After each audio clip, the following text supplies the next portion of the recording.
उदाहरण 6, अवकल समीकरण dy बाई डी एक्स बराबर ऋण 4 गुणा x गुणा y का वर्ग का विशिष्ट हल ज्ञात कीजिए यदि y बराबर 1 जब x बराबर 0 हो।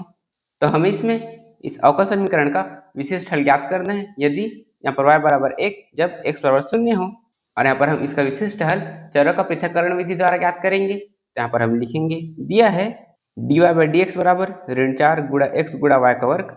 तो चरों का पृथक्करण विधि में सबसे पहले हम चरों को पृथक करेंगे, मतलब हम x वाले को एक तरफ और y वाले को एक तरफ रखेंगे। तो यहाँ पर यह है dy, तो हम y के वर्ग को इस तरफ ले जाएंगे और dx को इस तरफ ले जाएंगे। तो यहाँ पर आ जाएगा 1/y का वर्ग गुणा dy बराबर ऋण 4x, फिर यहाँ पर dx। फिर चरों को पृथक करने के बाद हम उनका समाकलन करते हैं। यहाँ पर हम इनका समाकलन करेंगे और यहाँ पर एक कांस्टेंट है इसीलिए यहाँ पर ये समाकलन के बाहर है। तो पहले हम इसका समाकलन करेंगे और यहाँ पर 1/y का वर्ग है और हम 1/y के वर्ग का सीधा समाकलन नहीं कर सकते, इसीलिए हम यहाँ पर y के वर्ग को ऊपर ले जाएंगे। तो यहाँ पर आ जाएगा समाकलन y की घात ऋण 2 dy बराबर यहाँ पर ऋण 4 समाकलन x dx। तो पहले हम इसका समाकलन करेंगे, तो यहाँ पर आ जाएगा y की घात ऋण 2 धन 1 बटे यहाँ पर ऋण 2 धन 1 बराबर यहाँ पर आ जाएगा ऋण 4। फिर हम x का समाकलन करेंगे, तो यहाँ पर आ जाएगा x का वर्ग बटे 2 धन c, फिर यहाँ पर 2 एकम 2, 2 दूनी 4।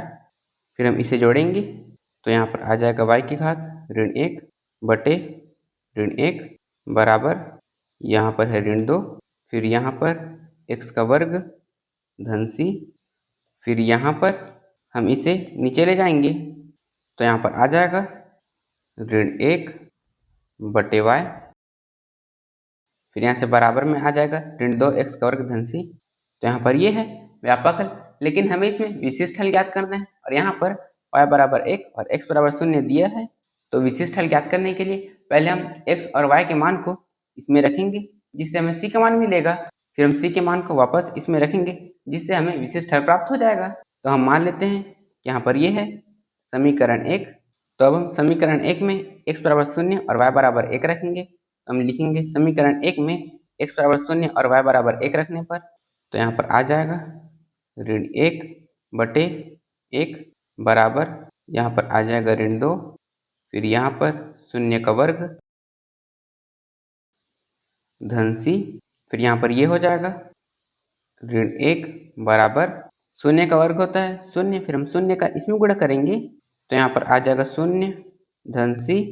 तो यहाँ से c का मान आया है ऋण 1। तो अब हम c के मान को समीकरण 1 में रखेंगे। तो हम लिखेंगे c के मान को समीकरण 1 में रखने पर, तो यहाँ पर आ जाएगा ऋण 1 बटे y बराबर यहाँ पर आ जाएगा ऋण 2 x का वर्ग ऋण 1। फिर हम इसमें से ऋण कॉमन लेंगे, तो यहाँ पर ऋण 1 बटे y बराबर आ जाएगा ऋण 2x का वर्ग धन 1। फिर यहाँ पर ऋण से ऋण कट जाएगा, तो यहाँ पर 1 बटे y बराबर आ जाएगा 2x का वर्ग धन 1। फिर हम इसे इस तरफ ले जाएंगे और y को इस तरफ ले जाएंगे, तो यहाँ से y बराबर आ जाएगा 1 बटे 2x का वर्ग धन 1। तो यहाँ पर अवकल समीकरण का विशिष्ट हल आया है y बराबर 1 बटे 2x का वर्ग धन 1।